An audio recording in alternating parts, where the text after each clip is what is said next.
Hello,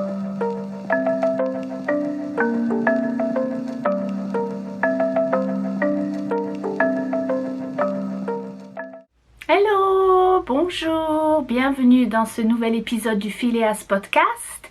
C'est l'épisode numéro 8. Nous sommes en décembre 2019. Du coup, ça va être un peu le podcast course contre la montre parce qu'il est déjà presque 2 heures de l'après-midi et que le soleil tombe bien vite et la lumière avec.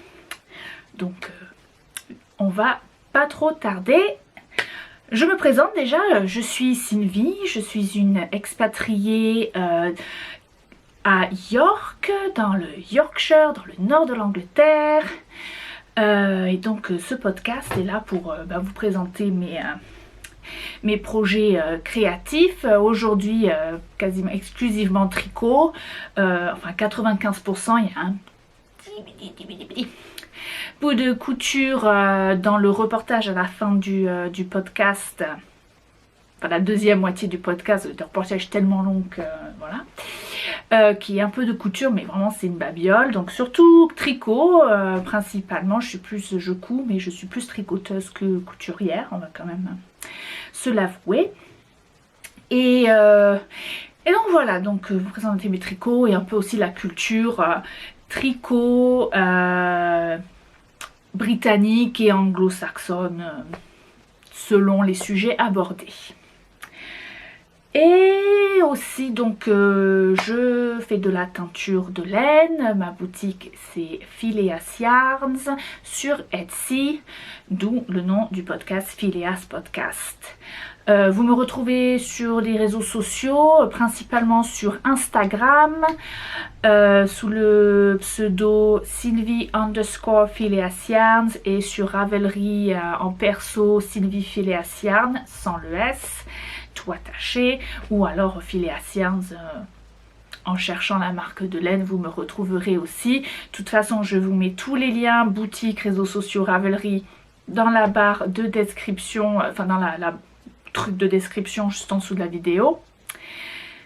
Et voilà, donc oui, aujourd'hui le podcast, structure assez classique. On va commencer par des projets finis, un indice, des projets en cours et on va finir par un reportage sur l'échange Fibershare, donc espèce d'échange de la communauté tricot, communauté laine internationale. Et mais du coup je vous avoue que je me suis un petit peu emballée à filmer plein de petits bouts et du coup ça fait quasiment 1 heure au montage, le reportage, donc voilà, ça va y avoir que ces 3 parties et je vais mettre le Fibershare tout à la fin pour pas trop vous barber non plus si vous n'avez pas envie de regarder. Et pour chaque élément, et y compris je pense que je vais couper le reportage à la fin en plusieurs éléments, je vous mets dans la description en dessous de cette vidéo des tampons temps pour que vous puissiez trouver le nombre de minutes et secondes à laquelle vous pourrez trouver les différentes parties de ce podcast. Ben, je crois que c'est tout. Ah non, pas tout quand même. Il faut quand même que je vous continue de vous remercier, comme j'aime le faire à chaque épisode, pour être de plus en plus nombreux et nombreuses à me suivre, à vous abonner, à aimer, me mettre des pouces en l'air et à me commenter. Ça me fait tellement plaisir de connecter comme ça avec vous. N'hésitez pas à continuer, c'est au top.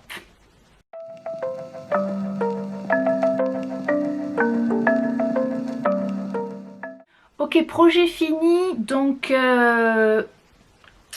en partant sur l'épisode précédent, j'avais commencé mes tricots cadeaux de Noël, ou enfin Noël élargi, hein, parce que surtout Nouvel An et février quoi. Donc pour le Nouvel An, je le rappelle et de toute façon je vous barberai sûrement avec le prochain épisode où on y sera. Je vais au Canada pour la nouvelle année, je vais à Montréal rendre visite à des amis, une très bonne copine à moi avec son partenaire et leur petit bébé. et la belle-maman, donc la mère du compagnon de ma copine. Et donc du coup je m'étais dit que ce serait sympa de faire des tricots pour tout ce petit monde. Donc mon projet premier fini est celui que je vous avais présenté en projet en cours dans l'épisode précédent.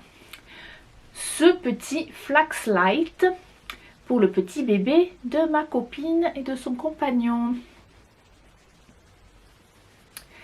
Donc voilà, le Flaxlight est un... hop, je vous montre ma page dans mon carnet tricot. Alors le Flaxlight est un patron gratuit, seulement disponible en anglais, mais je pense qu'il y a des gens qui ont fait peut-être des traductions dispo sur internet ou en tuto. C'est vraiment un bon basique pour commencer les constructions pulls en une pièce, en rond.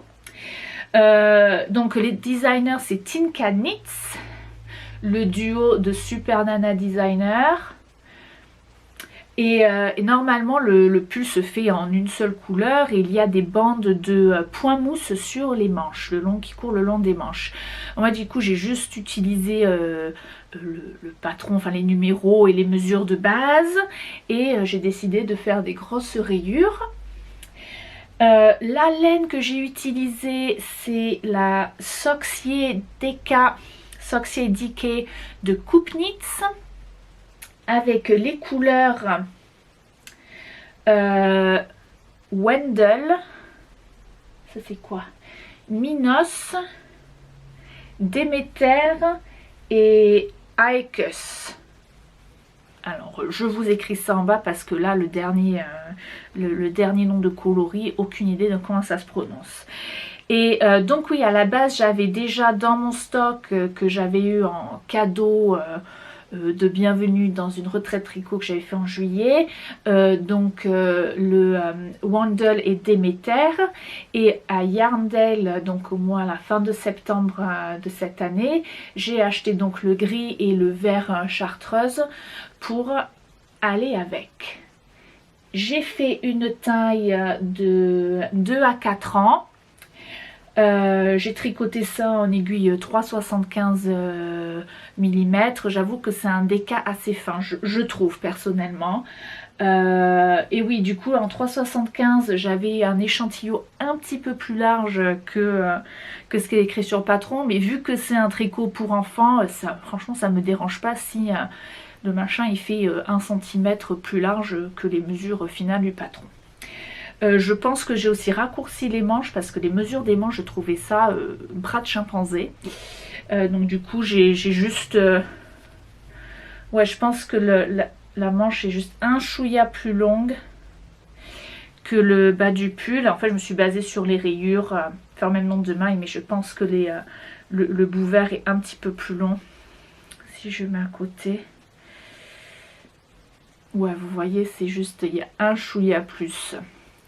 Et oui, et du coup voilà, je l'ai bloqué parce que quand même un pull ça se bloque, mais je ne l'ai pas bloqué, j'ai juste trempé, j'ai juste posé. À l'essayage on verra s'il faut le rebloquer et l'épingler pour l'étendre, pour qu'il aille quand même à ce petit. Mais voilà, là, il y a de la place quoi, hein, pour s'il faut le rétendre un petit peu. J'aime beaucoup cette combinaison de couleurs. En fait, c'est un peu ma palette, hein, comme vous pouvez le voir. donc voilà, je suis super contente. C'est allé très vite à tricoter, il n'y a pas de souci. Hop, je pense que c'est tout ce que j'ai à dire. Donc le patron est gratuit et apparemment j'ai noté que chaque pelote de 50 grammes, donc ça fait 4 pelotes, chaque pelote est à 6 livres 25, ça fait à peu près 7,20 €. Enfin c'était avant aujourd'hui, résultat des élections générales britanniques où la livre sterling s'est complètement effondrée, hein, ça se trouve c'est vachement plus rentable maintenant. Mais bon, on va dire à 7,20 € et donc ça fait 7 x 4, 28, ouais, 30, ouais, même pas, voilà, 28 € de laine pour ceci. Il me reste vraiment très peu du vert au final. pas grand chose des autres couleurs. C'est quand même, ça a quand même mangé beaucoup de la laine en tout. Donc voilà. Et donc il me manquait le cadeau pour la belle-mère, pour la mère de Léo, dont je ne sais pas du tout le prénom d'ailleurs. Parce que j'avais déjà fait les bonnets pour Caro et pour Léo. Et donc donc savoir que Léo et sa famille viennent du Var comme moi. Bon, pas le même coin du Var, mais quand même. Et que du coup je me suis dit, ah, mais qu'est-ce que je la connais pas cette dame, je sais pas, ben voilà, je sais pas si elle est frileuse déjà, est-ce que je tricote, je peux lui tricoter un bonnet parce que perso, bon, dans le Var, pas très loin de la Méditerranée, de là où ils sont, pas forcément le truc le plus utile, puis voilà, je sais pas si elle est frileuse, je connais pas ses couleurs, je sais pas à quoi elle ressemble, je connais pas sa taille de rien quoi, je sais pas du tout qui c'est. Du coup je me suis dit mais qu'est-ce que je lui fais à cette madame? Et là, j'étais... Rocket Cat. Donc à cette dame, j'ai eu une idée de génie où j'allais au marché et en fait moi dans mon kit de marché j'ai un filet à course. Et là je me suis dit parfait, je vais faire un filet à course. Dans mon stock je sais que j'ai du lin ou du coton, mais au final je suis calée sur le lin. Je suis allée dans ma bibliothèque Ravelry, il me semblait que j'avais un patron déjà que j'avais téléchargé gratuit. Oui, c'est le deuxième plus vieux patron que j'ai dans ma librairie, dans ma bibliothèque Ravelry. Et c'est le Farmer's Market Bag de Elisabeth. Il me fait peur, ma surprise. Farmer's Market Bag de Elizabeth Taylor que j'ai tricoté pour la maman de Léo. Donc voilà, j'ai tricoté avec du lin que j'ai dans mon stock. Donc j'ai utilisé, je n'ai plus du coup, je n'ai plus du tout les étiquettes hein, et je ne connais pas du tout le prix des laines. J'ai vraiment utilisé, si vous avez même du coton dans le stock, ça ira très bien. Donc j'ai utilisé la bleue, c'est de la Kalinka Linen, donc lin, hein, linen c'est lin, dans la couleur Salvia. Kalinka c'est une marque d'Estonie ou de Lettonie ou Lituanie, un de ces trois là-bas. Et j'ai utilisé donc en fait... pour donner un petit peu plus de rigidité, un peu plus de solide, j'ai doublé le fil donc dans le cul, le fond de sac et sur les... un peu en haut et donc sur les poignets. J'ai utilisé donc ce kaki qui est de la Queen & Co Sparrow. Queen & Co c'est une marque américaine.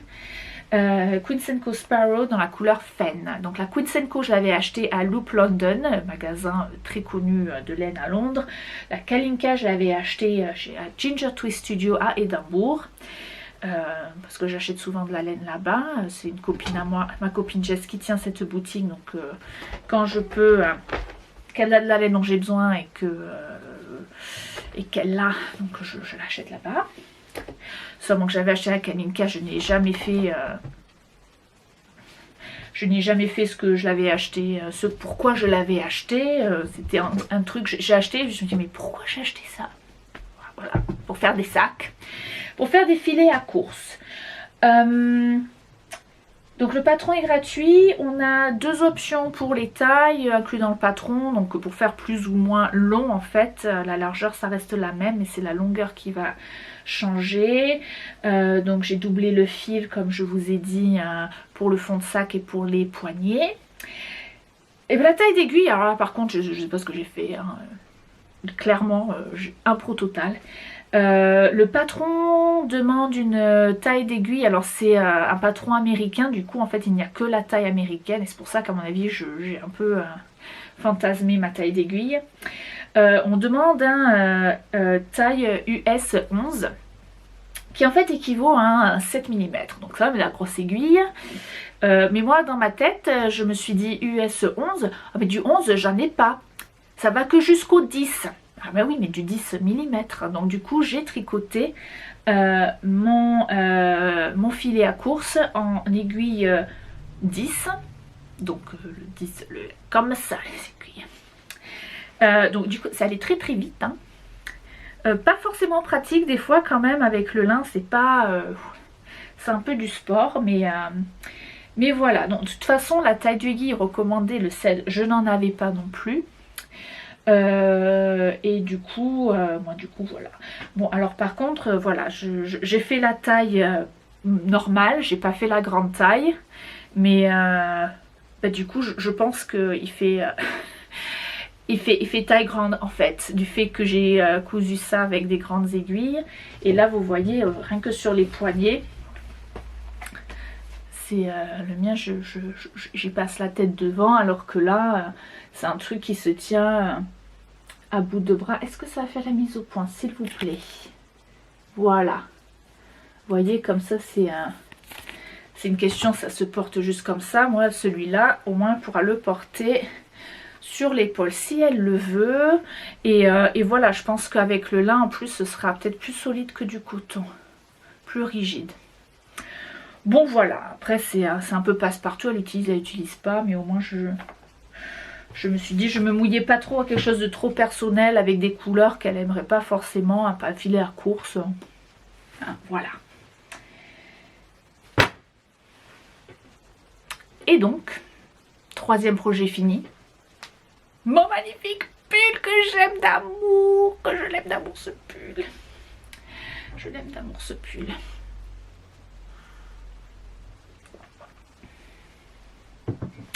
Alors ce pull magnifique que j'aime, vous l'avez vu donc en projet en cours déjà dans 2 épisodes. Il me semble que la première fois que je l'ai présenté, je n'ai à peine le mettre en aiguille. C'est le Arata Sweater de Jennifer Steingass. Voilà, merci. Que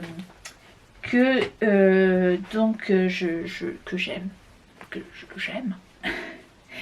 De Jennifer Steingass, donc j'ai tricoté ce pull en laine, boucle laine Mérinos Angora 90-10, donc 90% de Mérinos d'Arles, 10% d'Angora, et boucle laine, on sait, ça vient de France, la laine, elle est filée là-bas, elle est teinte là-bas, tout le processus est français 100%. Que j'avais acheté à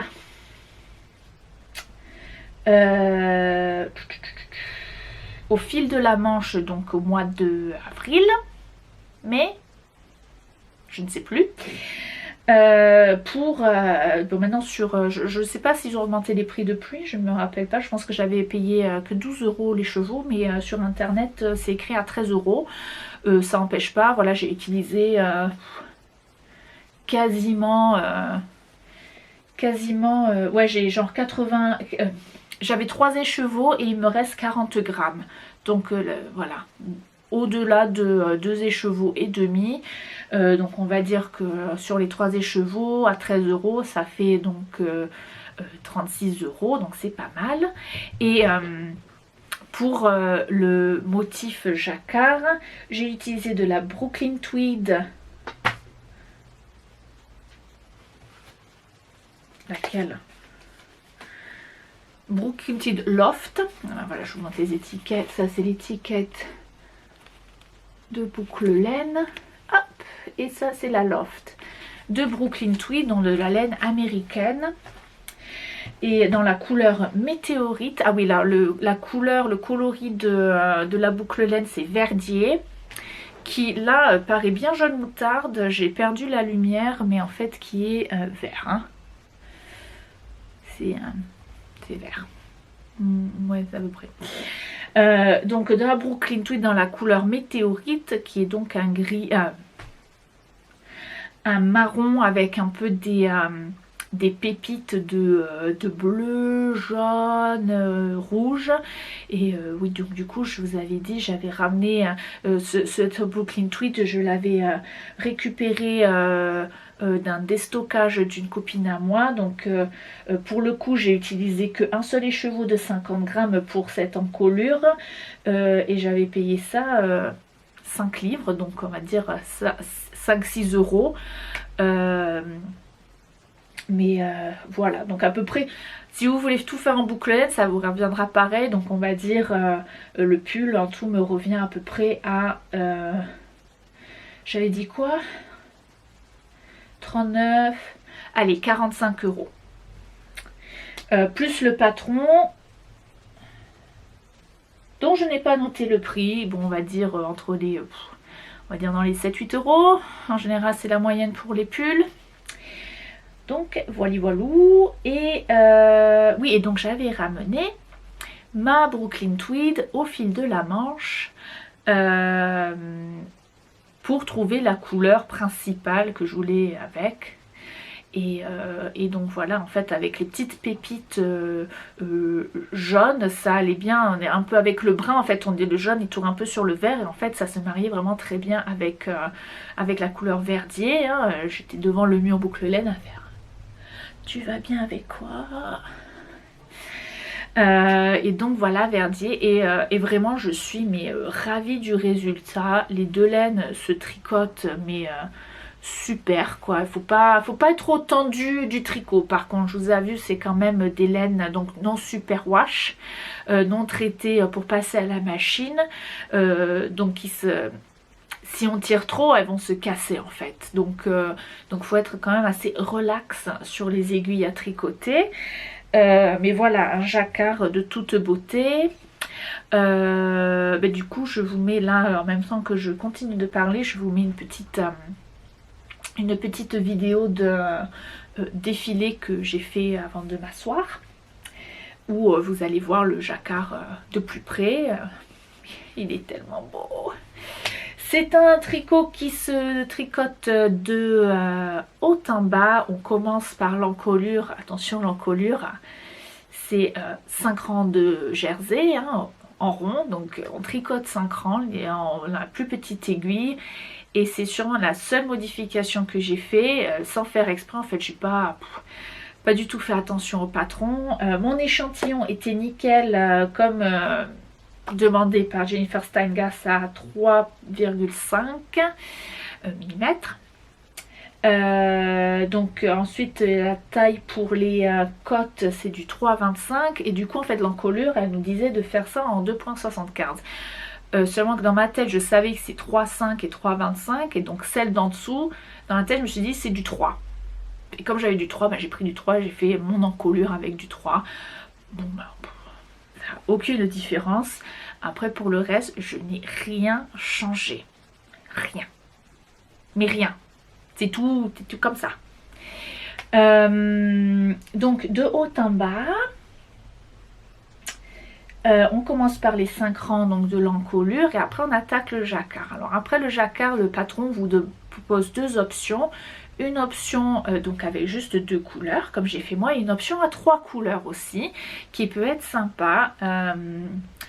Je n'ai pas la photo des 3 couleurs, bon, vous regarderez sur Ravelry. Donc le jacquard qui est quand même un jacquard bien long. J'avoue que j'aime beaucoup les gros jacquards comme ça.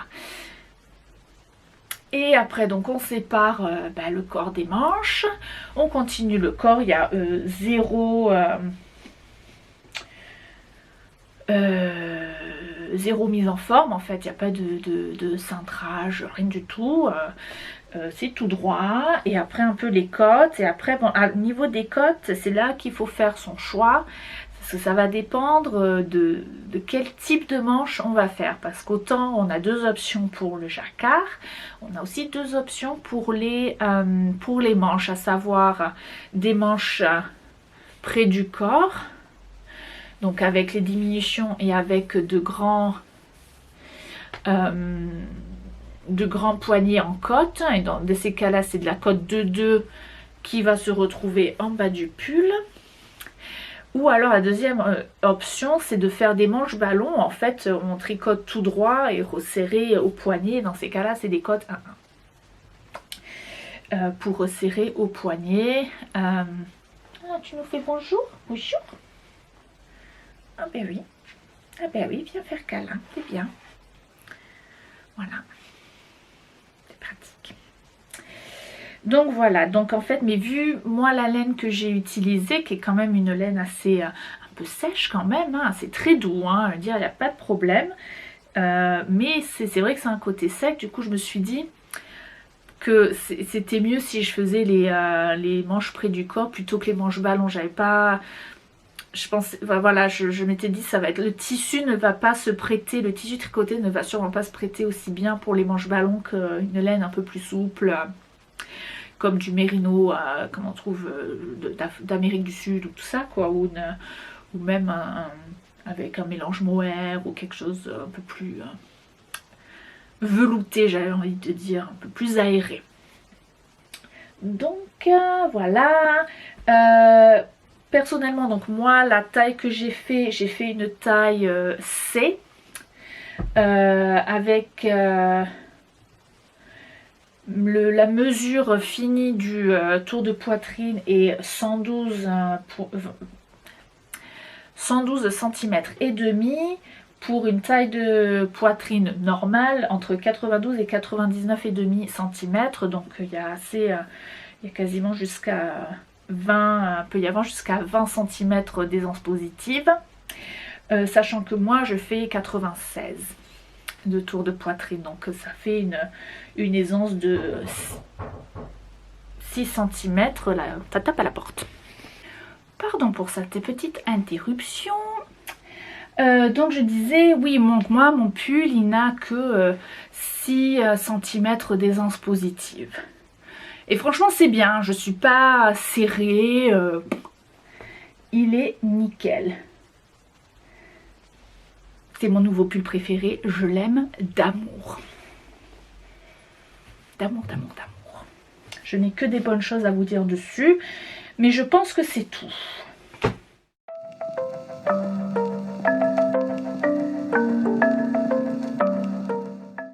Des projets en cours, il y en a 3, enfin 4, mais le châle de ma mère, le Fika, que je vous avais présenté l'épisode dernier, je ne l'ai pas du tout avancé.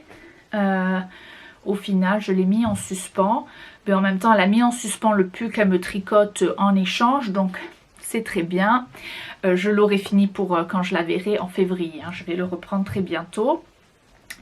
Mais en fait, ce qui s'est passé, c'est que au bout d'un moment, justement avec cette histoire de Canada, ça m'a tilté en finissant ce pull. Ça m'a tilté que au Canada déjà il y a 2-3 semaines il commençait à neiger, à avoir des températures en dessous de 0 et qu'il allait faire très très froid et que je me suis partie en mode panique totale. Il faut que j'ai chaud, il faut que j'ai des choses à tricoter, plein de choses à tricoter pour avoir chaud.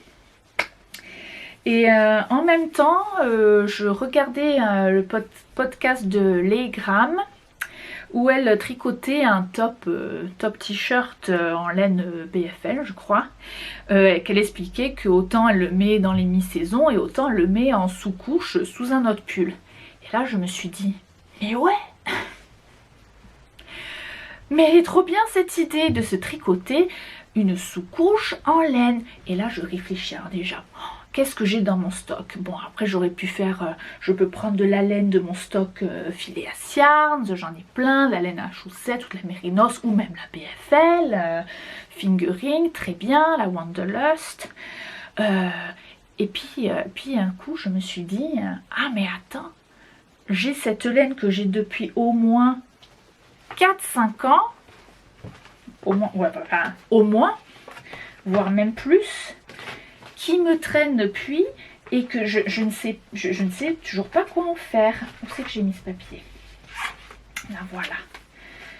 Et je me dis, voilà, j'en ai 300 grammes, c'est très bien. C'est très bien. Et du coup, j'ai trouvé un patron qui me plaisait bien. Et du coup, j'ai commencé par ça. Je tricote le Moon-Tea de Carrie Bostic Hodge, Mother Knits sur les réseaux sociaux, en laine Rainy of Scotland, et c'est de la laine Shetland. Alors attendez, d'ailleurs j'ai encore une boule. Donc sur mes notes j'ai marqué que je l'avais acheté à Édimbourg à la boutique Cathy's Knits. Je l'avais acheté pour un cardigan de Rory Locatelli, que encore une fois c'est d'un tricot, mais qu'est-ce que je pensais, je ne mettrai jamais ce genre de gilet.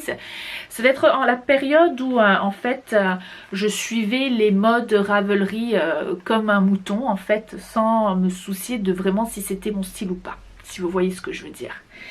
Seulement que ce gilet là, je ne sais plus, c'est le Old Romance peut-être, c'est un ou bicolore, je crois qu'il est gris anthracite le corps, et il y a de la dentelle blanche écrue sur les manches. Je crois que c'est Old Romance. Très beau gilet, hein, je ne dis pas le contraire, mais alors pas du tout ce que moi perso je porterais. Bon bref. Et donc j'avais acheté cette laine avec ce marron pour faire la couleur principale, et j'avais acheté un beige couleur un peu avoine pour faire la dentelle à la base, que j'utiliserai à un autre projet, je pense déjà savoir lequel d'ailleurs. Et je vais changer la batterie et je vous retrouve de suite. Et donc voilà l'araignée marron, et donc je vous montre quand même le patron du Moon-Tea. Bon, est-ce qu'on voit mieux quelque part? Forcément je vous ai imprimé les pages où il y a des photos, bon bref. On voit pas vraiment bien, mais en fait c'est un t-shirt manche courte un petit peu boxy avec un col V que vous ne voyez pas sur la photo, et en fait il y a vous voyez le dos est beaucoup plus long que le devant, et là du coup j'ai modifié. Alors déjà je tricote une taille, la 3e, il n'y a pas de numéro, c'est la taille 110 cm. Et du coup, c'est bien, le patron va jusqu'à 160 cm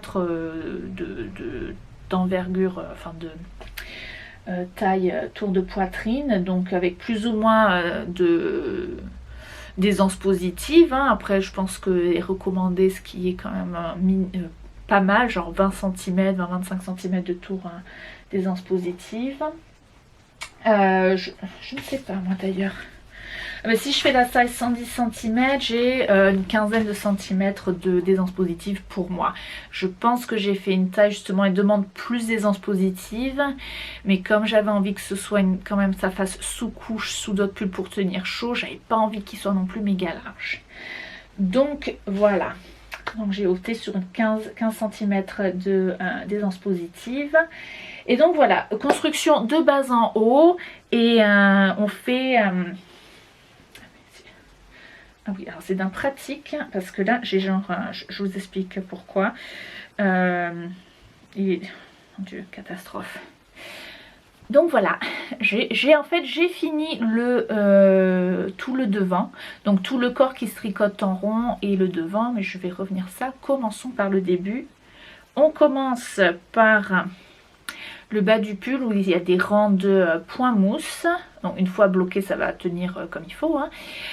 Et ensuite, de suite après finir ces rangs, on commence les rangs raccourcis pour faire le plongeant, enfin, voilà, pour changer du coup la direction et faire tomber le dos plus bas que le haut pour créer cet angle. Et en fait, moi, j'avais pas envie qu'il soit aussi plongeant, en fait, le dos, qu'il y ait autant de dénivelé, on va dire. Donc du coup, je n'ai fait que la moitié des rangs raccourcis qui sont demandés.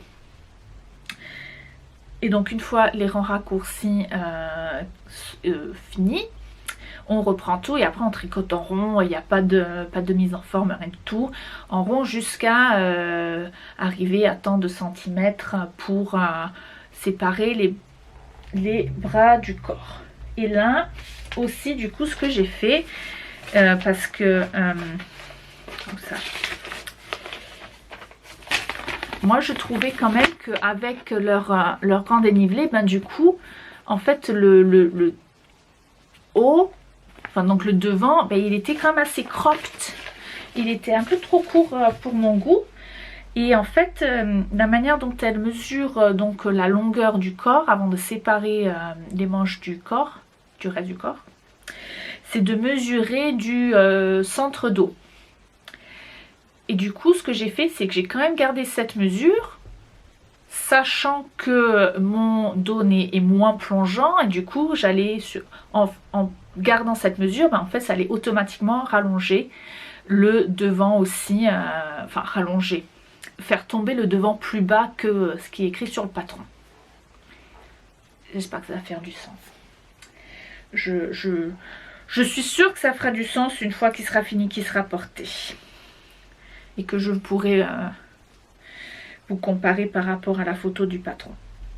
Donc une fois séparer les bras du corps, on tricote un peu. Et après, il faut faire... On commence le col en V, donc c'est des... ah oui, alors là, c'est la fête à neuneu. Il faut... Du coup, elle fait ça tout en même temps. Les deux côtés du col V... Ah oui, pardon. Là. Les deux côtés du col V en même temps. Et donc du coup, il faut rattacher une deuxième pelote. Donc là, j'ai deux pelotes qui sont attachées à mon pull. Et surtout que je n'ai pas mis en attente les aiguilles du dos. C'est encore en rond en fait. Je peux reprendre en rond si j'en ai envie. Oui, la flemme, écoutez, hein, ça ne m'a pas perturbé plus que ça pour tricoter. C'est juste pas super pratique pour vous le présenter. Et donc en même temps qu'on fait les diminutions donc, de chaque côté pour faire le col en V, et ben, il faut faire des rangs raccourcis pour faire la mise en forme des épaules en fait. Parce que du coup elles sont un peu tombantes. Et donc voilà, en fait j'ai fini, j'ai juste qu'à mettre les mailles en attente sur des autres câbles ou quelque chose. Couper mes fils libérés et rattaquer le dos jusqu'à finir le dos. Après on attache avec du grafting j'imagine, et après on vient reprendre les mailles pour faire les petites manches. Donc ça va, ça avance bien, sachant que bah oui, a priori j'aimerais bien le finir avant de partir au Canada, donc on va dire l'avoir fini pour Noël pour pouvoir le bloquer, qu'il soit sec et prêt à mettre dans la valise pour la fin décembre. Donc voilà, mes rangs raccourcis, Carrie Bostic Hodge souvent utilise, tout le temps, hein, sa méthode préférée c'est les Sunday Short Rows, les rangs raccourcis de, je ne sais plus son prénom, Sunday. Et oui, enfin voilà, mais c'est des rangs raccourcis. En fait, il faut insérer un fil provisoire pour marquer là où on a tourné en fait le travail. C'est un peu fastidieux, mais c'est vrai qu'une fois c'est fini, on ne voit pas. Je l'ai déjà fait une fois sur le short cardigan. Et là, non, par contre, j'ai fait les rangs raccourcis à l'allemande. C'est très bien. On ne voit rien. Le principal avec les rangs raccourcis, c'est de les corriger, en fait. C'est comme ça qu'on n'arrive pas à faire les troussis. Vous les corrigez bien, à savoir tricoter bien les deux mailles ensemble. Parce que ça fait une espèce de double maille. Si vous tricotez bien ces deux mailles ensemble, normalement, vous ne devez pas avoir de trou. Donc, voilà. Et donc là, je tricote sur mes petites aiguilles 3,5 mm. Encore, je viens de finir celui-là en 3,5. J'ai commencé en 3,5. Je me dis, ça fait beaucoup de laine fine. J'alternerai bien avec un truc sur grosses aiguilles. Un peu, hein? Ça me plairait bien. Et là, je regarde un peu ce que j'ai, laine dans mon stock, un peu les patrons. Et je jette mon dévolu sur... Et j'ai complètement oublié le magazine. Donc, je vous insère... Je vous filmerai ça en bas et je vous insère la petite vidéo là pendant que je parle. Je tricote, j'ai monté en maille le Solbane cardigan de Mary Jane Mucklestone, qui est dans le magazine Making numéro 4, édition numéro 4, qui est dans la thématique et lines, donc les lignes. Tout qu'il y a plein de lignes partout. Et le magazine m'a été offert à l'occasion d'un Noël, je ne sais plus lequel, pas le dernier, celui d'avant je crois, donc encore aucune idée, mais le patron est maintenant disponible en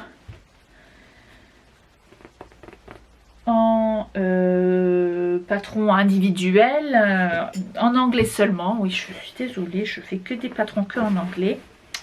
Un jour je vous dirai, mais oui, c'est un patron qui existe en français aussi. Et autant donc le patron est écrit pour tricoter avec de la laine Lopi islandaise, qui est quand même une bonne laine épaisse. Moi j'ai tricoté ça en laine Blacker Yarns Thor, qui est... Alors Blacker Yarns, c'est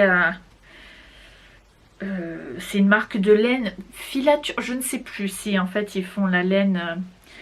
S'ils travaillent avec Natural Fiber Company. Je sais qu'ils ont des troupeaux de moutons et peut-être qu'ils envoient la laine de ces moutons pour faire filer et que du coup c'est pas... Enfin bref. On va dire producteur de laine en général. Et de laine bien britannique. Hein, et tous les ans en fait, ça fait bientôt maintenant, je sais pas, on va dire 5 ans, qu'ils produisent une laine anniversaire. Et donc là c'est la laine, la Thor, c'est la laine anniversaire de l'année dernière, ouais, l'année dernière, donc 2018, et c'est donc le 13e anniversaire. La Thor, qu'est-ce qu'il y a dedans? 55% de Romney Cross, 28% du Merino Cross. Alors quand on dit cross, en fait c'est qui l'ont croisé avec un autre mouton lambda. C'est pas de la pure race Romney, c'est pas de la pure race Merino, mais c'est à grande partie Romney, à grande partie Merino.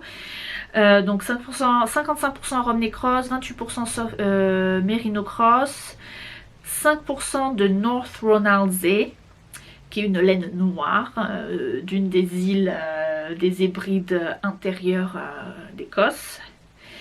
Et 4% de Shetland, donc Shetland quoi. Donc ça fait un sacré mix donc voilà, j'ai pris ces couleurs. Donc j'ai une couleur naturelle gris comme ça.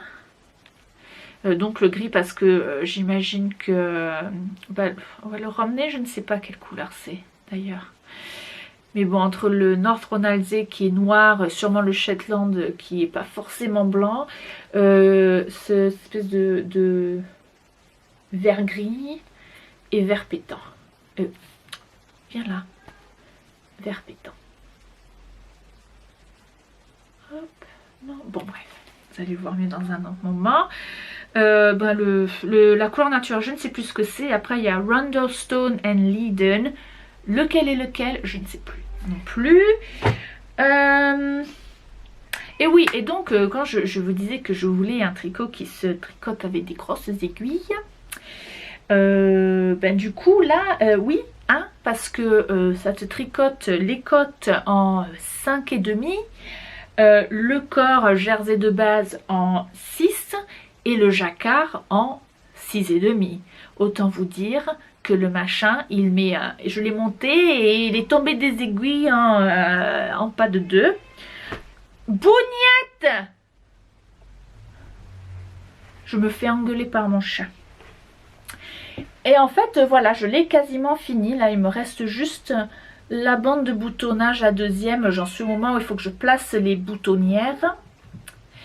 Et tu as fini de me crier dessus?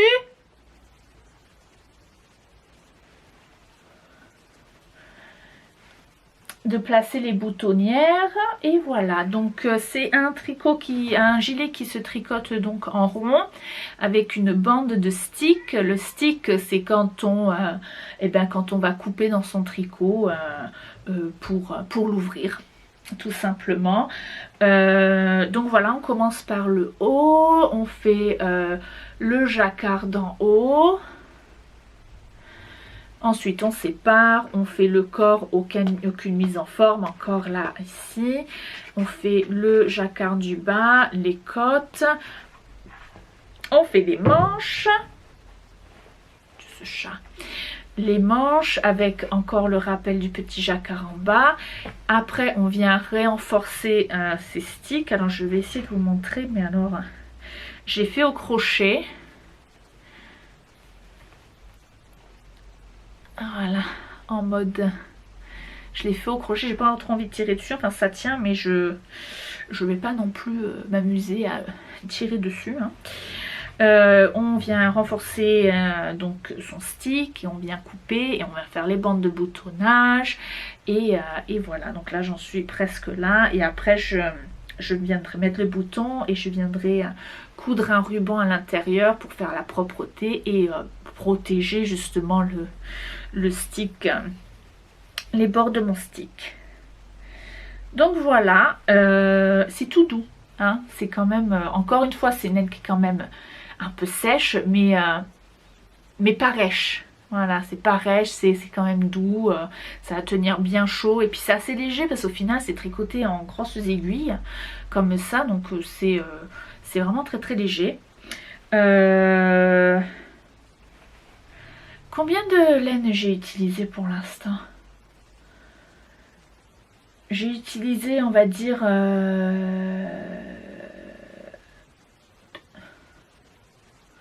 parce qu'en fait la laine je l'ai achetée en plusieurs fois. À la base j'avais acheté un écheveau de chaque, donc un vert pétant, un vert gris là, foncé, et un gris naturel. Je m'étais dit, la laine me plaisait, les couleurs me plaisaient, mais je ne savais pas quoi faire avec. Et à la base je m'étais dit, oh je vais pas acheter une quantité pull. Donc j'avais acheté un de chaque pour faire un accessoire ou un ensemble bonne-mitaine, je savais pas trop. Et puis en fait j'ai regardé, puis je savais pas, puis en fait je savais pas si je voulais mettre le vert vif, j'aimais bien les autres couleurs ensemble, et du coup je me suis dit ah je vais faire un Audrey cardigan de Isabelle Kremer, un truc ouvert où il y a juste un bouton là, et les manches qui viennent jusque là avec un trou pour les pouces, et en fait qu'en deux couleurs, un gros la partie, en fait du coup je voulais faire la partie principale dans le vert gris foncé, et les bouts de manche et le bas du corps en gris naturel. Et du coup donc à la base j'avais acheté les 3 premiers écheveaux au Yarndale de l'année dernière, 2018, et donc c'était fin septembre, et début novembre de la même année, donc novembre dernier de l'année dernière, j'étais allée au Yarnporium, un festival de laine à Londres qui se passe de temps en temps, une année sur deux, un truc comme ça. Et en fait du coup j'étais partie et j'avais acheté le complément donc de ce bleu vert, vert gris, je sais pas comment vous l'appelez cette couleur là, et du gris naturel pour faire le Audrey. Et puis au final je savais pas, ça m'inspirait pas, machin. Et oui, et du coup c'est pour ça que quand Jess m'a offert le making donc au Noël donc 2018, hein, et que j'ai vu ce pull, ce gilet, je me suis dit ah ouais, ça pourrait pas être mal comme ça, et du coup voilà. Mais du coup est-ce que je pense que j'ai utilisé 3 écheveaux complets de parce que du coup je sais même plus combien j'avais de laine à la base, à part que je sais que j'avais qu'un seul écheveau de vert pétant. Je pense que j'ai utilisé 3 écheveaux donc de ma couleur principale. J'en suis sur le 2e écheveau, mais vraiment à peine du gris. Et donc même pas, j'ai pas pesé, je peserai pour quand ce sera tout fini, sensiblement un peu du vert pétant. Donc voilà. Modification, je trouvais sur le modèle que le col remontait trop, j'avais pas trop envie qu'il me remonte trop au cou. Ce que j'ai fait, c'est que j'ai monté le nombre de mailles d'après le premier rang d'augmentation en fait. Donc à la base on est censé monter 63 mailles et après faire le rang d'augmentation on en a 93. Moi j'ai commencé à 93 mailles, j'ai fait mes côtes et j'ai commencé mon jacquard, donc un peu, j'ai un jacquard un chouïa plus court du coup que ce qui est vraiment sur le patron. Je l'ai commencé donc à ce moment là. Et après j'ai aussi zappé un rang dans le deuxième truc. En fait là il y en a 3 mais c'est après c'est là où commence la grille après qui est donc que j'ai commencé mes mailles après ce rang d'augmentation qui me fait tomber à 93 mailles, sachant que j'ai fait quelle taille, je l'ai pas écrit. J'ai pas écrit. Ah c'est une taille 100 cm. Ah oui j'ai vu que j'ai fait 0 aisance positive. Bon bref. Enfin 4 cm quoi. Donc voilà, mais là normalement c'est après c'est du 5 rangs pour chaque barre grise et en fait là il n'y en a que 4, mais j'ai vraiment l'accident total. Mais bon, ça fait crescendo, ça j'aime vraiment pas. Donc voilà, il faut que j'aille acheter donc les boutons, le ruban pour bien finir ça, faire mes placements boutonnières. Et ben oui, donc là je suis bien dans les temps pour finir ça à temps pour mettre dans la valise au Canada. Et donc ça va en faire des pulls nouveaux à mettre dans cette valise du Canada. Pouf. Et donc j'ai fini quasiment, oui voilà.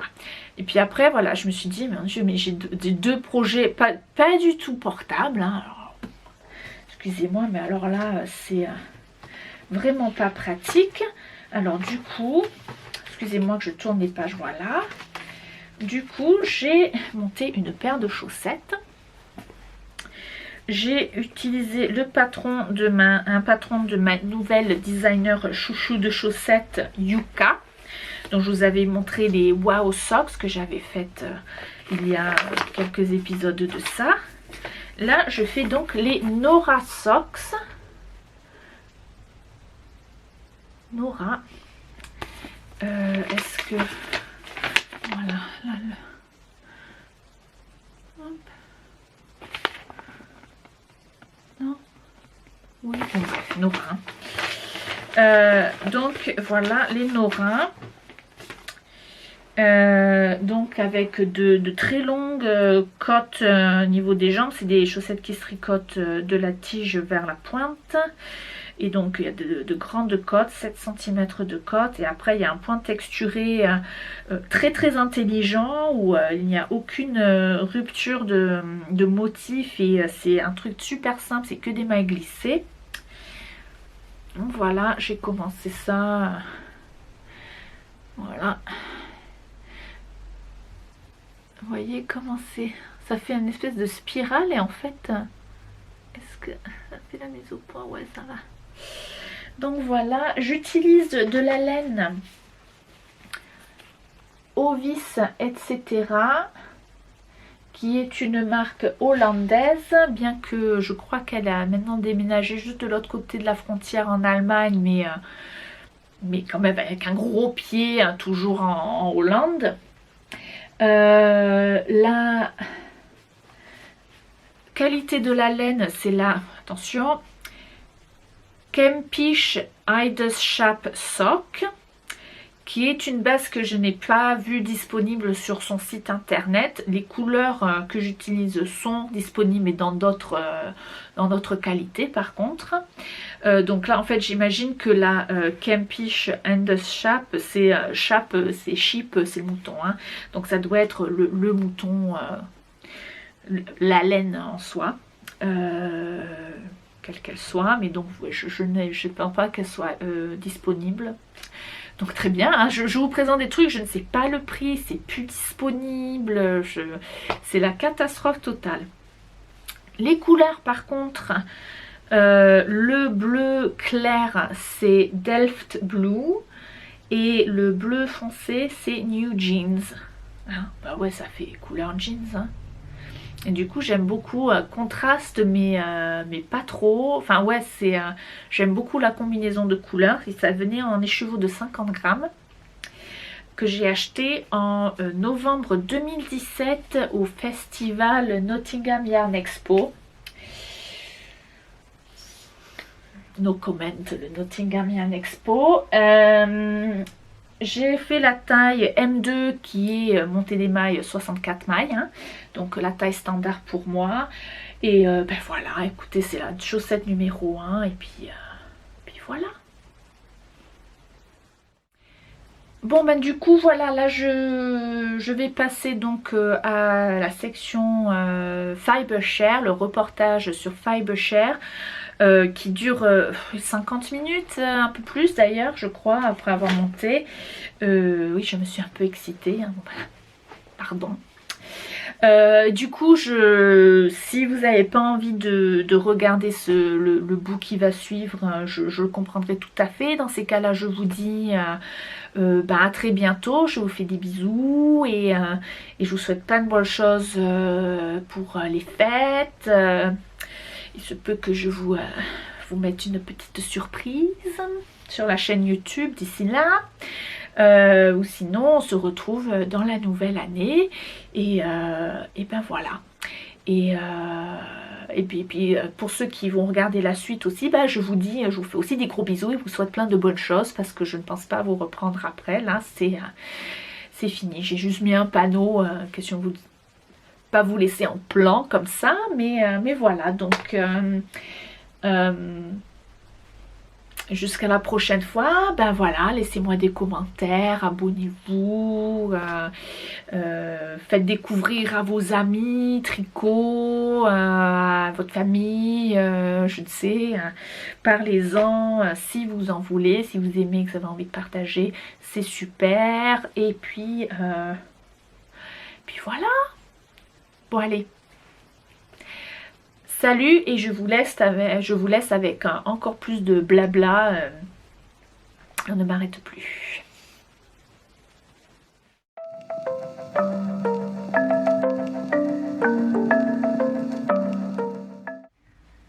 Donc là j'avais envie de vous parler de Fibershare.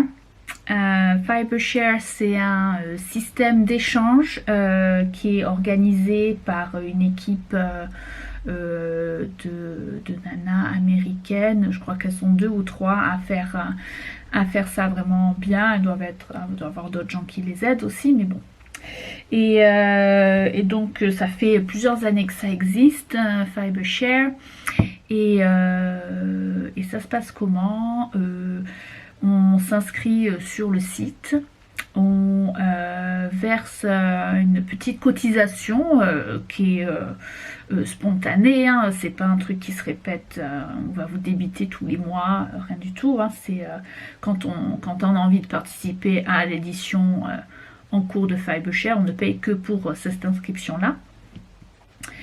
Et en fait, déjà c'est un peu pour dédommager le travail qui se passe derrière, hein. Dire c'est quand même un truc qui est fait assez pro.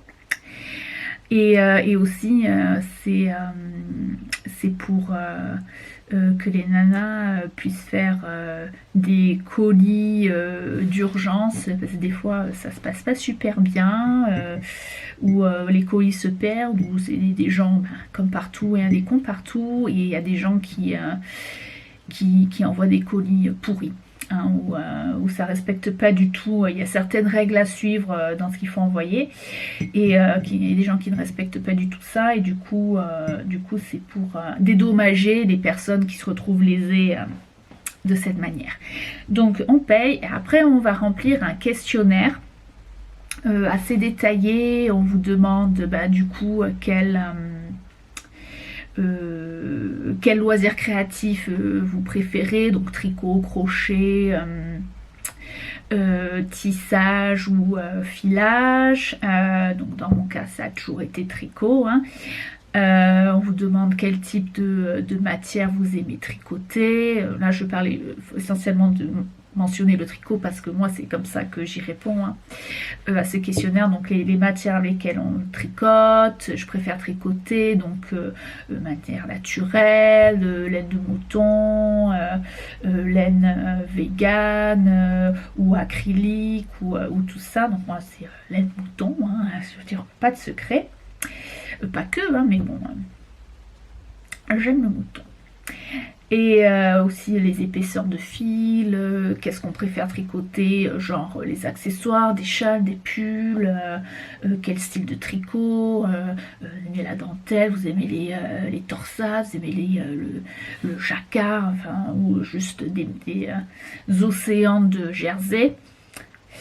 Enfin tout plein de choses, votre palette de couleurs, tout ça, et en fait...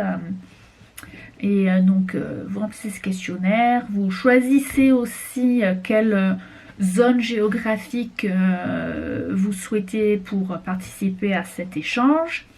Donc on a le choix entre local, donc dans le même pays, et plusieurs options en international. Et pour moi, cette édition-là, c'est nouveau pour moi. Enfin, j'ai déjà participé plusieurs fois, 3 fois à Fiber Share, mais ça faisait un moment en fait que je l'avais plus fait. Et donc depuis, ils ont instauré aussi l'international du même continent. Donc pour moi, ça va être international Europe, mais pour quelqu'un qui va être aux États-Unis ou au Canada, il va y avoir international Amérique du Nord. Ou alors international tout court, et alors là c'est transcontinental, on peut recevoir des laines de loin. Donc moi dans le passé j'avais fait 2 internationales et j'avais été matchée avec quelqu'un d'Australie et des américaines par exemple, et la 3e fois j'avais fait en local je crois, je sais plus. Donc voilà, on choisit la zone géographique. Donc cette fois-ci, j'ai choisi en Europe. Et puis voilà, je crois, c'est tout. Ouais. Et donc après, voilà, donc vous envoyez tout ça, le questionnaire, vous payez vos petits sous. C'est pas énorme, hein, franchement, ça doit être dans les... franchement, si c'est 10 euros, c'est beau, hein. Je crois que c'est entre 5 ou 7 dollars américains, je ne sais plus. Je sais même pas combien ça fait en euros, je ne me rappelle pas. Mais ça reste très correct au final pour le travail qui se passe derrière et le service client, bref.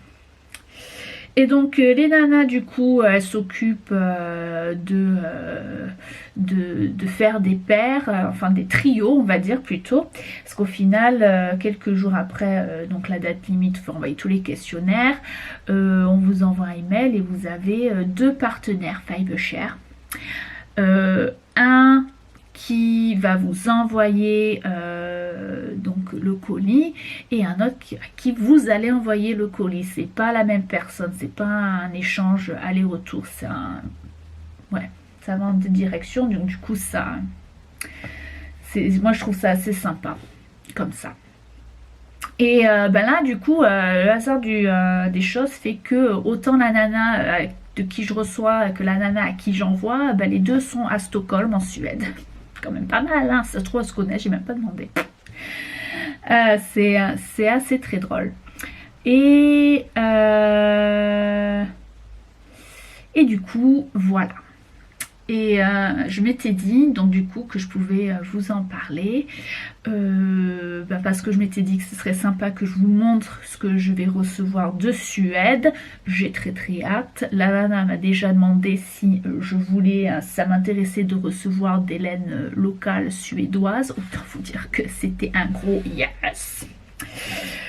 Donc j'ai bien hâte de voir ce qu'il y a dedans. Et du coup, je m'étais dit aussi pourquoi pas vous montrer moi comment je m'occupe de faire le colis pour celle à qui j'y envoie. Pas pour me faire mousser ni rien, mais je me suis dit que ça pouvait être sympa que vous voyez un peu l'envers du décor. J'aime bien vous montrer les envers du décor. Bon, bref. Mais bon, dans la mesure où finalement je vais fabriquer quelque chose,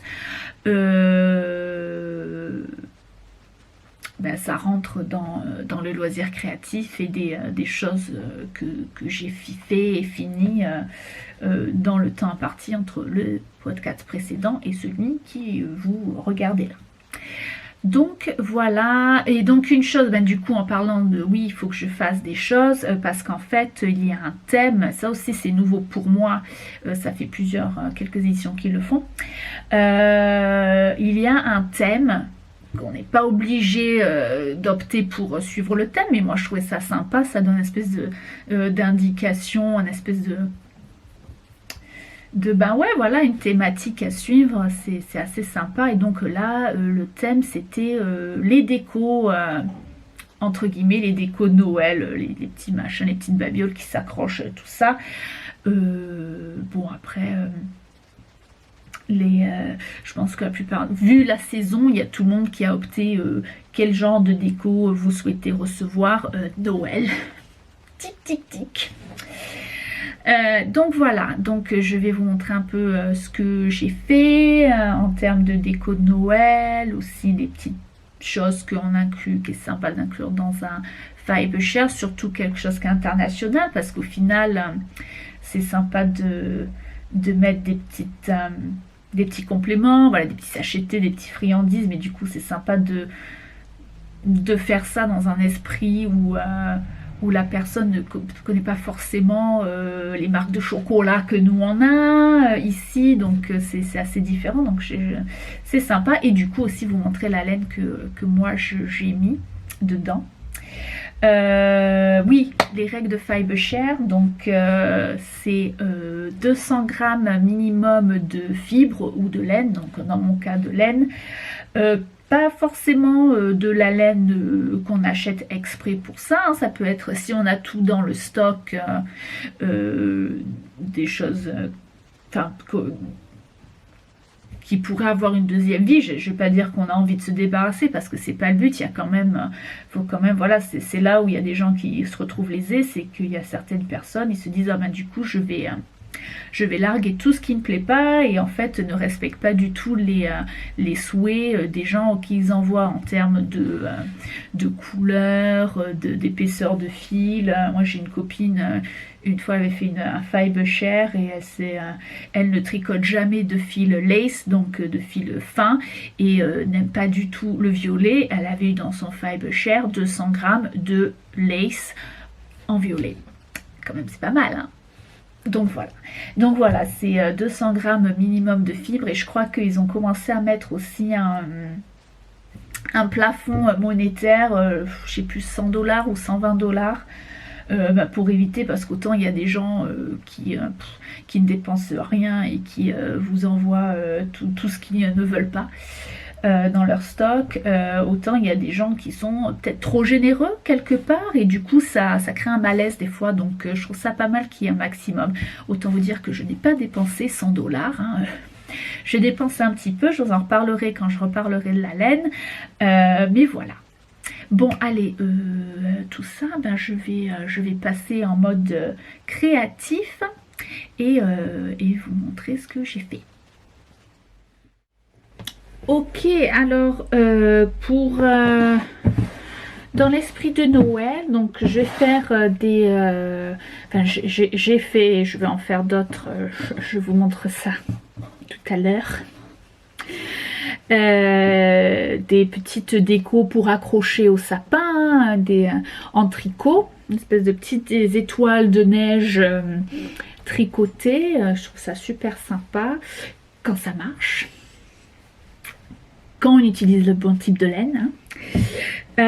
Et du coup voilà, donc il y a ça, j'ai acheté des petits chocolats, j'ai des petits sachets de thé à mettre, et en fait je m'étais dit, j'ai pensé que j'avais dans mon stock de petits machins de Noël que j'ai juste acheté au début de l'année, en fait, quand c'était les soldes des magasins de tissus de janvier, ou que tous les tissus de Noël sont à promo super pas cher. Je me suis dit, oh bah tiens, si je m'achetais quelque chose, des petites babioles, et ce sera sympa pour se faire des coussins, des trucs pour Noël là. Bon, est-ce que je vais le faire? Par contre, pour moi, là, c'est pas dit. Hein. On est déjà en novembre. J'ai la flemme. On verra. Et donc, j'ai du tissu pour faire un Christmas stocking. Le Christmas stocking, c'est la chaussette qu'on accroche à la cheminée. Donc, je pense... Enfin, bon, alors... Moi, je suis donc du sud de la France, je suis une bonne provençale. On n'a pas ça hein, en Provence. Après, je pense que c'est juste on n'a pas ça en France. Après, je ne sais pas, peut-être que dans le nord de la France, vous me confirmerez, me contredirez, mais pour moi, c'est bien un truc super, super anglais-américain. C'est ça, quoi. La chaussette qu'on accroche à la cheminée où on se retrouve à avoir des petits bon à la base je pense que si on mettait des oranges et des noix et des fruits secs hein. Bon maintenant on se retrouve avec des petits jouets, avec des bonbons et tout ça les petites babioles en plus des vrais cadeaux de Noël. Et donc j'ai du tissu pour faire ça. Donc je me suis dit ça allait être sympa. Je ne sais pas s'ils ont ce système de Christmas stocking en Suède, mais du moins je trouvais ça un chouette moyen de rassembler les petits éléments de mon colis. Donc le tissu le voilà et vous voyez en fait quand je dis que c'est pour le Christmas stocking c'est parce qu'en fait c'est déjà la bonne forme, vous voyez. J'ai que à couper le long des pointillés, à coudre selon la ligne, et puis voilà. C'est tout. C'est tout ce que j'ai à faire. Après c'est un tissu, donc c'est un tissu coton. Moi donc je vous l'ai dit, je l'ai acheté sur internet quand c'était les promos en janvier des machins de Noël, mais c'est le genre de magasin de tissu qui va vendre beaucoup de tissus pour faire les quilts, les patchwork. Donc c'est un coton comme ça, il est assez fin, du coup je pense que je vais le doubler. Ouais, je pense que je vais le doubler. Bon après je vais pas m'emmerder à ganser ou faire bien les coutures hein. Je vais juste doubler et voilà, et coudre tout autour. Je sais pas encore, ou si je fais une deuxième chaussette et après je la mets comme il faut quoi. Du coup ouais, on verra. On verra, parce qu'il faut que je vous dise quand même. En fait, je me suis ratée sur la première. C'est la deuxième fois que je filme ça. Et en fait, en voulant faire... j'ai fait n'importe quoi hier. Et en fait, je me suis retrouvée... voilà, la chaussette. Et, bon, on récupérera. Mais là, j'ai la flemme. Donc, j'en ai un autre. Et donc, ça ira très bien. Donc, voilà. Je vais faire ça et bien je vous montrerai quand c'est fini et les petites choses que je vais mettre dedans. Et voilà.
Bon, alors, le bilan des étoiles déco, c'est donc les étoiles Freeze de Tin Can Knits, qui sont publiées dans le livre Great White North.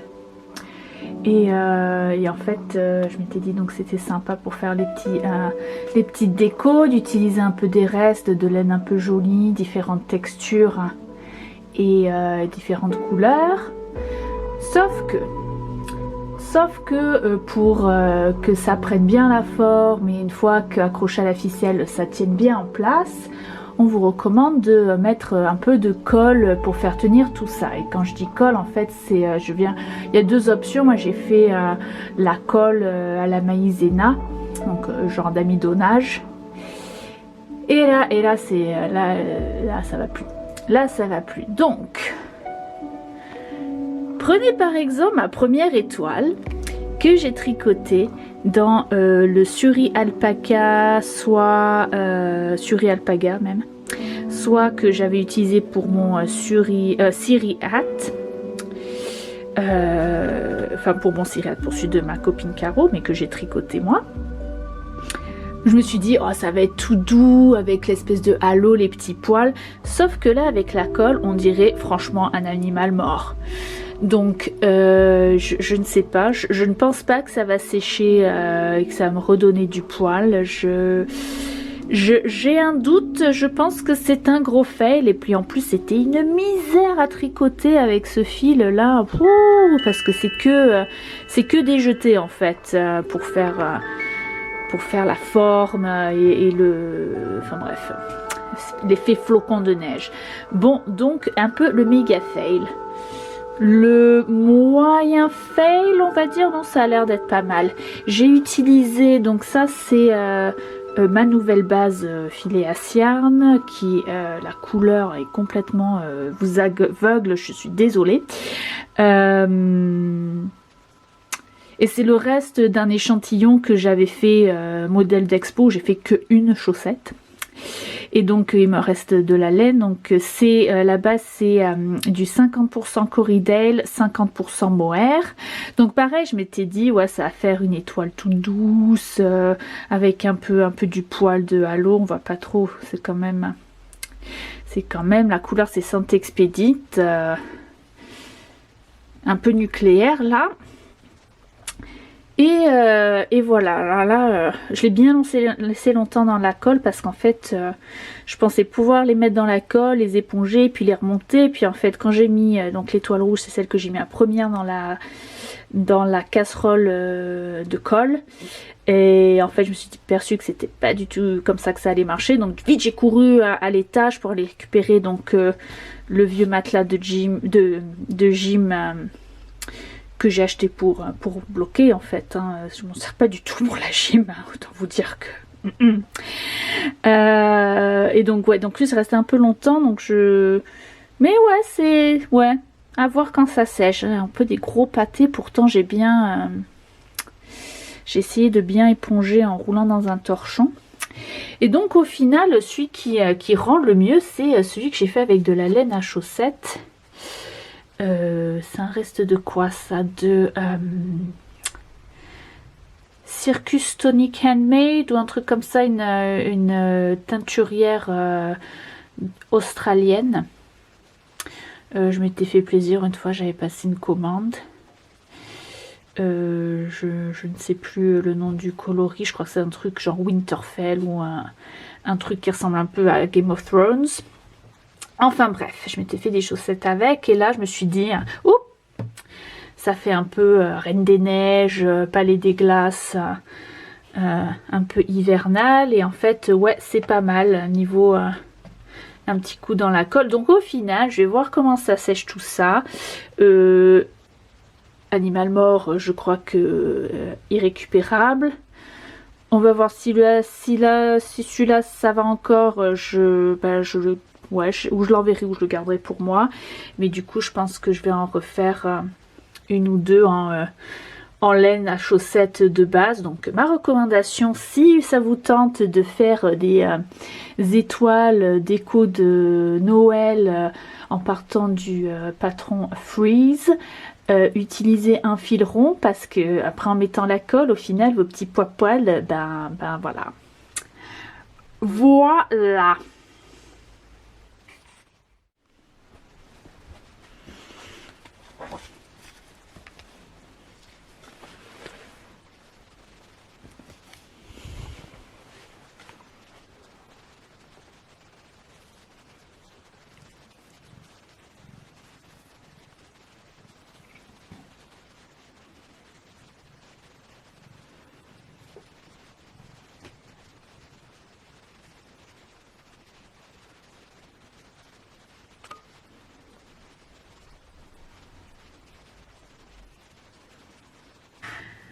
Ok, alors j'ai reçu toute la laine pour mon Fiber Share à envoyer. Là, je vais aller faire le colis d'ailleurs. Donc, je vais vous présenter tout ça.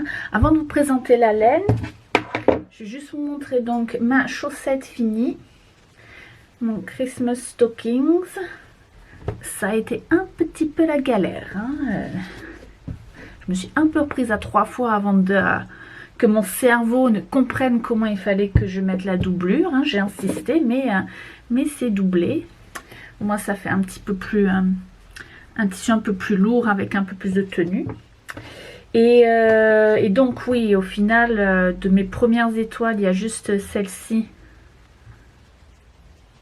qui avait bien séché, quoi. Donc, du coup, j'en ai refait avec des laines...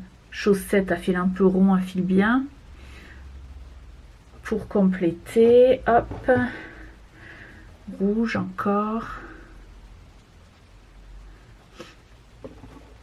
et un autre bleu mais plus foncé. Donc voilà, que je vais mettre. Elle va pouvoir accrocher ça sur son sapin où elle veut. Donc la laine, donc comme je vous l'ai dit auparavant, j'ai toutes ces réponses au questionnaire de ses préférences laineuses. Et donc dans ces cas-là, donc la nana, Alexandra ou Alejandra, je sais pas, avec un J, pas avec un X, donc je sais pas trop comment ça se prononce. Elle tricote pour elle tricote aussi pour sa famille et son mari ou compagnon. Elle tricote du fil fingering au fil Aran, donc c'est comme moi, donc c'est nickel. Ses couleurs, elle adore le rose. Mais elle essaye de sortir un peu de sa zone de confort et en regardant un peu son Instagram et sa page projet Ravelry, je voyais un petit peu les couleurs qu'elle aime bien tricoter hors du rose aussi. Elle aime pas trop les couleurs genre le jaune flashy ou le bleu flashy ou le rouge pétant. Donc voilà, mais surtout du rose. Donc j'ai essayé de m'y atteler à ça. Aussi niveau des matières, en discutant, oui, elle tricote beaucoup avec la laine mérinos, mais elle aimerait bien essayer d'autres d'autres choses, du moment que ça reste doux. Donc, j'ai... déjà, j'ai voulu inclure un peu de ma laine teinte à la main. Mais au lieu de prendre des écheveaux de la boutique, ce que j'ai fait, c'est que j'ai pris 2 pelotes de raté. Enfin, de raté. En fait, voilà, c'est des écheveaux. Donc, en fait, ça, à la base, c'est du Hati.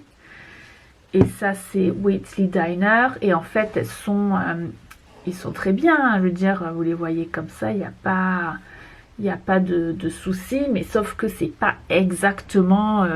la bonne couleur ou la bonne répartition des couleurs pour que je puisse mettre ça en boutique en fait. Donc c'est ce que j'appelle des ratés, mais voilà, il n'y a aucun problème. Je veux dire, Hati, j'adore cet écheveau, donc au lieu que ça traîne chez moi et tout ça, autant faire profiter à quelqu'un dans cet échange. Donc du coup, voilà, c'est... J'avais un cheveu dedans, pardon. C'est la laine à chaussettes, ma base Rambler. C'est donc du Blueface Leicester et nylon. Et donc voilà, donc j'ai pris un où il y a... j'en ai pas mal hein, quand même qui me reste de rater. Donc j'en ai pris un où il y avait du rose, mais pas que. Ça fait des chouettes chaussettes. Et après, je me suis dit un ton un peu plus neutre, que si elle veut tricoter des chaussettes à quelqu'un, notamment son mari ou même pour elle, enfin voilà, au moins elle aura plus le choix, c'est plus ça va plus avec pas mal de choses. Ensuite, toujours de mon stash, j'ai décidé de lui inclure ce cake de Ginger Street Studio Masham Mayhem Aran ou Massam Mayhem Aran. Donc c'est du 75% Blueface Leicester, 25% Massam, qui est donc une laine locale. Et en fait c'est vachement doux et pareil. Donc en fait j'aime beaucoup, enfin, c'est tout à fait mon genre de couleur, hein, je veux dire il n'y a pas de souci là-dessus. Mais ça fait maintenant au moins... presque 3 ans que c'est dans mon stash et je n'ai toujours pas tricoté. Et même si j'aime la couleur, il n'y a jamais eu un projet, un gros déclic, ah oui ça il me le faut dans cette couleur là, tout ça. En final là, je pense que je commence à avoir tellement de choses dans ces couleurs. Voilà, à la base c'est un écheveau, la couleur c'est Oriental Beauty et c'était une couleur qui était sortie exclusivement pour une collaboration avec Claire Divine dans la 2e collection des Tea Hats. Tea comme le thé quoi, en fait tous les patrons et les couleurs sont inspirés par des thés. Et en fait j'avais eu cet écheveau au lancement. En fait ils avaient fait une espèce de petite fête dans un magasin de thé pour le lancement de cette collection et voilà. Et depuis en fait c'est dans mon stash et donc et je sais toujours pas quoi en faire. Donc au bout d'un moment il y a des fois où on se dit bah oui c'est bien beau de garder ces écheveaux dans le stash, mais bon peut-être que ça peut profiter à quelqu'un qui en fera quelque chose du coup. Donc voilà, je me suis dit ça pouvait être sympa dans l'esprit, faire découvrir des laines. Le Massam c'est très local au final. Et voilà, puis les couleurs, un bleu comme ça, je pense que ça lui plaira. Je pense que j'ai vu des choses qui me disent que ça pourra lui plaire.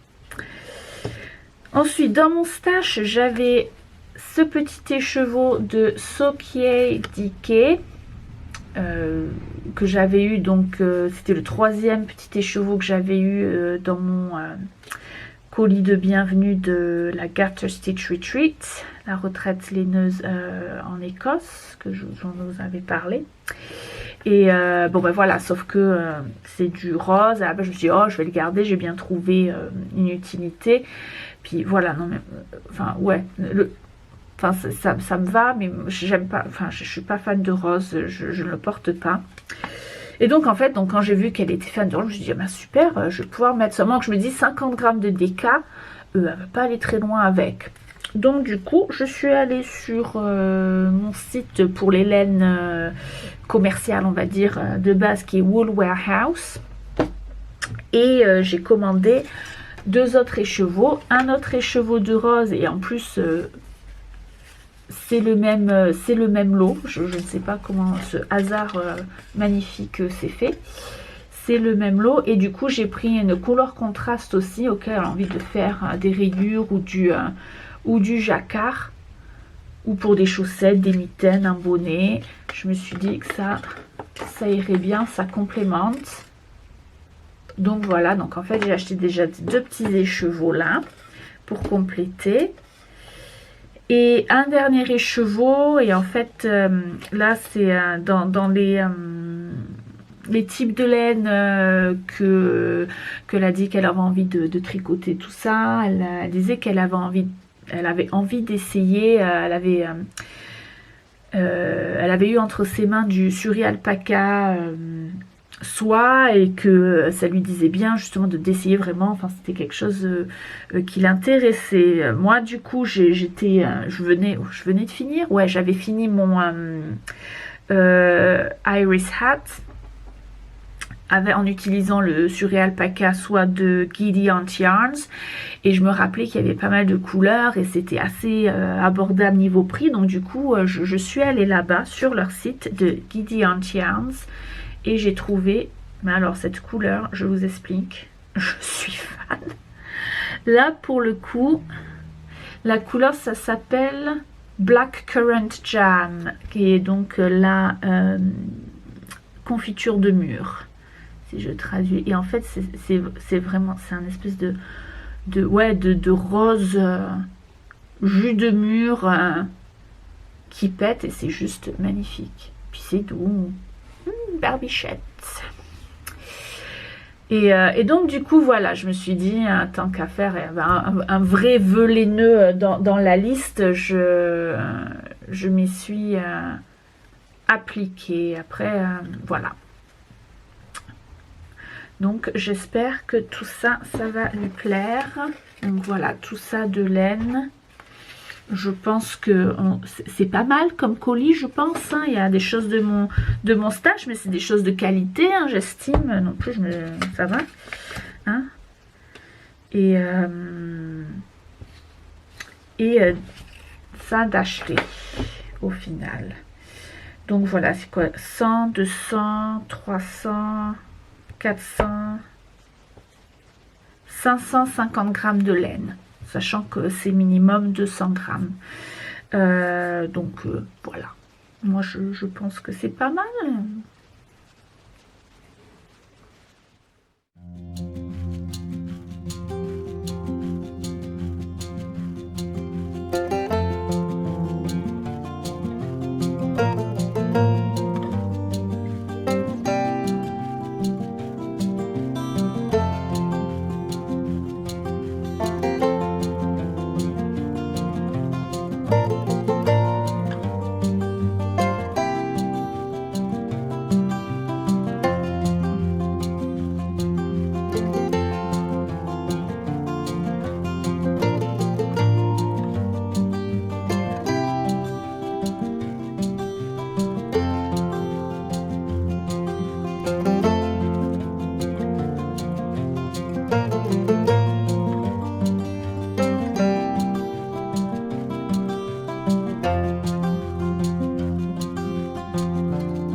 Alors, je voulais vous montrer ce que j'ai mis comme friandise dans la chaussette.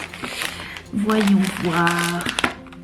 On a 2 petits chocolats Cadbury. Parce que Cadbury, c'est quand même la marque british de chocolat. Hein. J'ai mis des sachets de thé. Forcément, le thé d'ici, le Yorkshire Tea, c'est un thé noir de base hein, qu'on va boire à l'anglaise avec du lait, du sucre si on veut. Mais c'est quand même un thé quand même de bonne qualité. J'ai mis des petits sachets de thé vert que j'ai à la maison. Tropical, thé vert tropical, il y a quoi dedans? Bon, du thé vert forcément, de la citronnelle. De la citronnelle? Je sais plus si c'est ça. Et voilà, de la menthe poivrée et de la menthe et des fruits exotiques, saveurs fruits exotiques et 2 petites infusions aussi que j'avais à la maison d'une marque Pouka, c'est une marque anglaise aussi. Ça se fait la malle.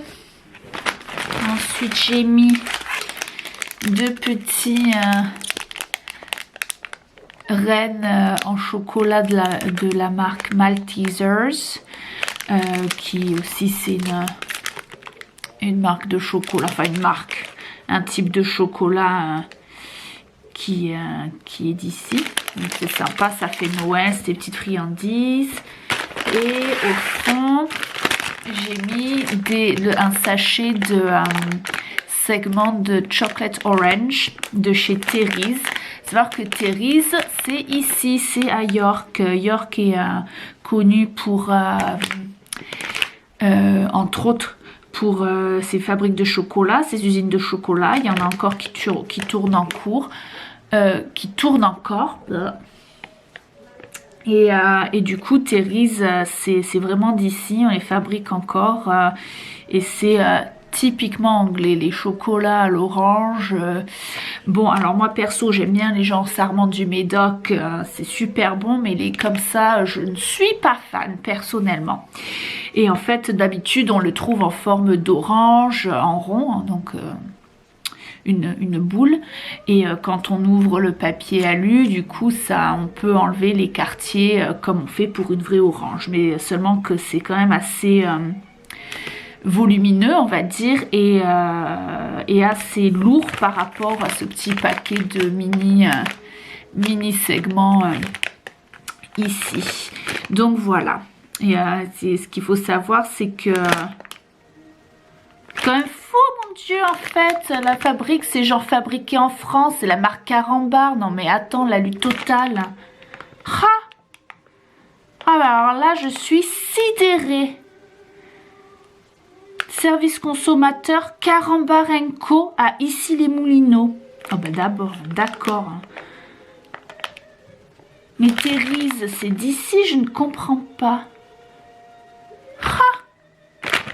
Bon, bref, tout ça pour dire que les usines de chocolat, si, il y en a quand même qui tournent, même si ça n'avait pas du Terry's, et que du coup, ça sent bon chocolat dans l'air, des fois, dans la ville. C'est sympa. Et juste une dernière chose que ne rentre pas dans la chaussette. Le paquet de chips. Donc dans les notes que j'ai eues par rapport à ma partenaire Fibershare, elle m'a dit qu'elle aimait bien grignoter en tricotant, grignoter ou des chocolats, des gâteaux ou des chips. Et il faut savoir qu'ici on a des goûts de chips mais complètement improbables. Enfin c'est toute une histoire. Les Anglais et leurs chips, c'est incroyable. Donc du coup je lui ai dit en envoyant les messages, j'ai dit bah écoute, j'ai vu que tu aimais les chips, est-ce que ça te dit d'avoir que je te mette un paquet de chips avec un parfum complètement fou. Elle me dit ah oui oui, et du coup j'ai pris pour un peu Noël. Donc oui, vous lisez bien, Pigs in Blankets, littéralement les cochons dans les couvertures, et c'est tout à fait ce qu'il y a sur la photo, les cochons, la petite saucisse dans leur couverture de bacon. Donc voilà, mais il y avait complètement des parfums, mais complètement hallucinants. Donc voilà, j'ai pris celui-là. Ça reste quand même assez classique, dans le genre un peu goût barbecue, on va dire. Grillé, et puis et voilà. Mais ça fait Noël et très british en même temps. J'ai reçu mon colis Fibershare qui arrive tout droit de Suède. Il est arrivé hier, mais j'étais pas à la maison, donc là je viens aller de le chercher au centre de tri et je vais vous l'ouvrir en direct.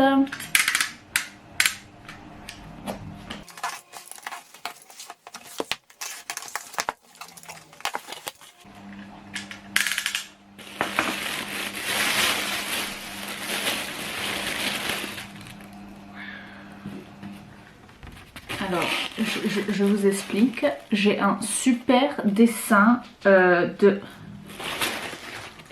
Je viens de voir ce qu'il y avait en dessous le dessin. Il y a un super dessin apparemment de ce qu'il y a dans le paquet. Voilà. Voilà, c'est juste trop beau. Alors,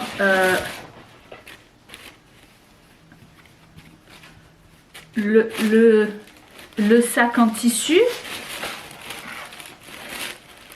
avec des pommes. Alors ça tombe très bien parce que moi mes sacs en tissu ils sont tous un peu pourris. Il fallait que je les répare ou que je m'en fasse un nouveau. Oh là là là là!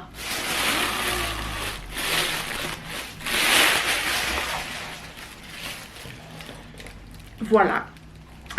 Voilà. Alors on va commencer par... alors il y a des...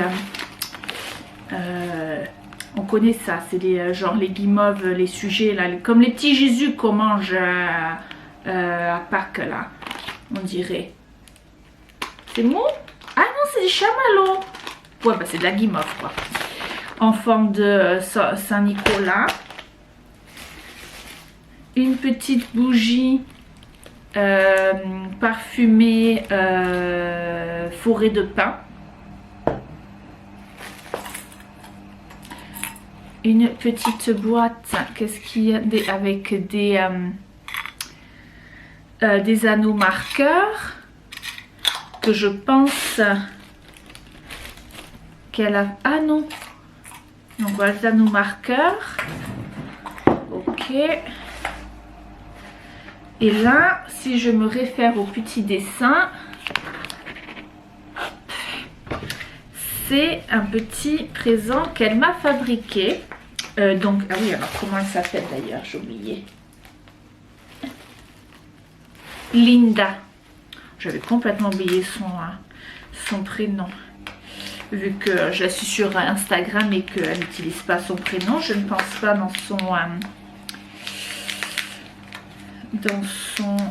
truc. Hop, qu'est-ce que c'est? Ah bah, c'est peut-être la déco de Noël. Non, c'est la déco de Noël.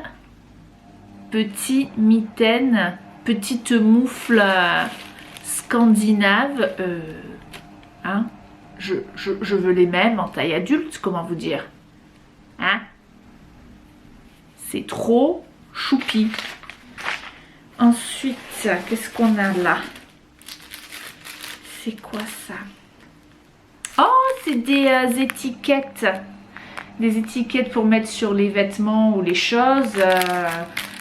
Handmade by, donc fait main par. Donc c'est super sympa.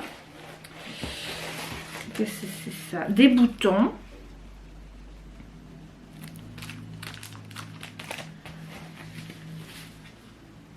Du thé. J'imagine. Hein. Il va falloir que je le passe au Google Translate. Mais alors attendez, est-ce que... J'ai pas trop envie de l'ouvrir, il est bien fermé. Je ne sais pas. Bon allez, je l'ouvre. Allez.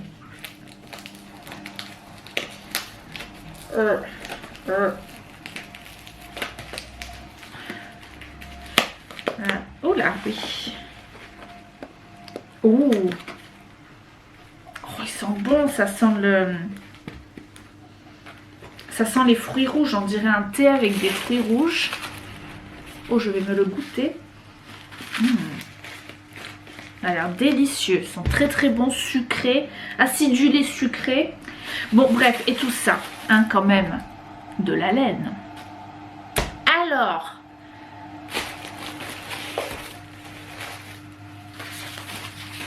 regardez-moi ça. La laine Gotland. Gotland Garn 2. Moi, j'imagine que c'est du 2 plis. Alors, elle me dit avec un petit peu de Falkland, de Mérinos des îles Malouines, Falkland Merino, pour un peu de plus de douceur. Les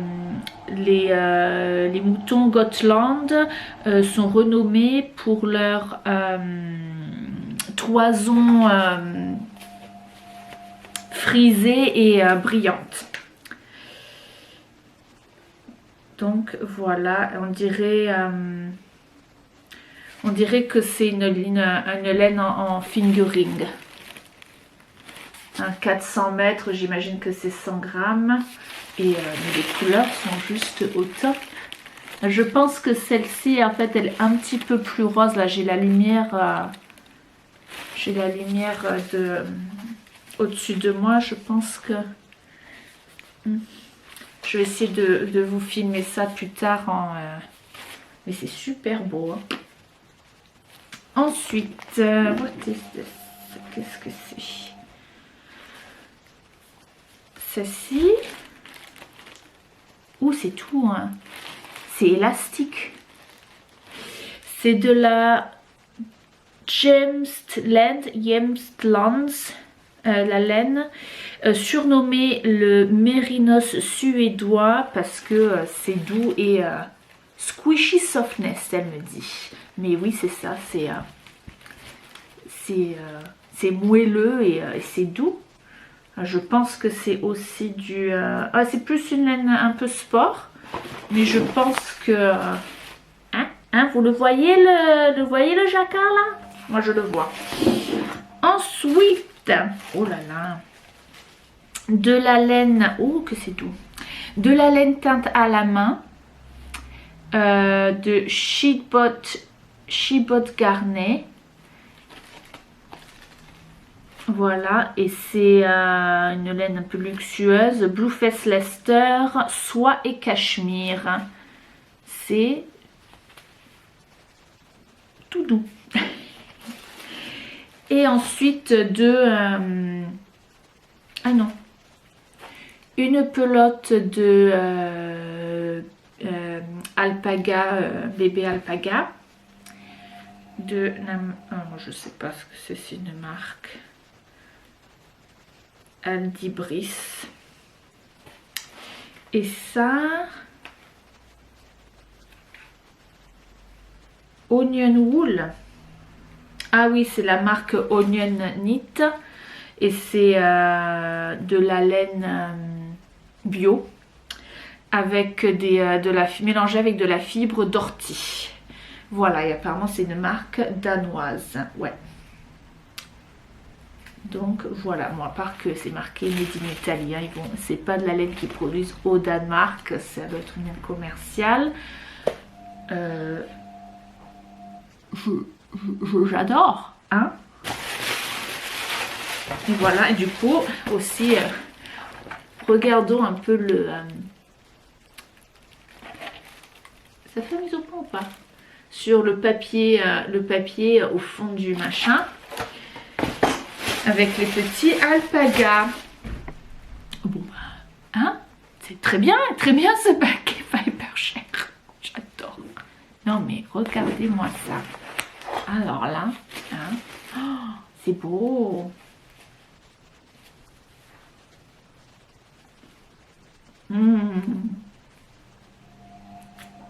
Oh, je sais pas ce que je vais me faire avec, mais je crois que les deux comme ça marche bien. Oh, j'ai pas mis mon manteau. Oh. Je ne sais pas si vous voyez, j'ai un chat qui m'observe là. Bon, bref. Donc voilà. L'expérience Ferbucher. là j'ai le cerveau qui se dit mais mon dieu, il faut que je trouve des projets pour tout ça. J'adore, c'est au top, voilà.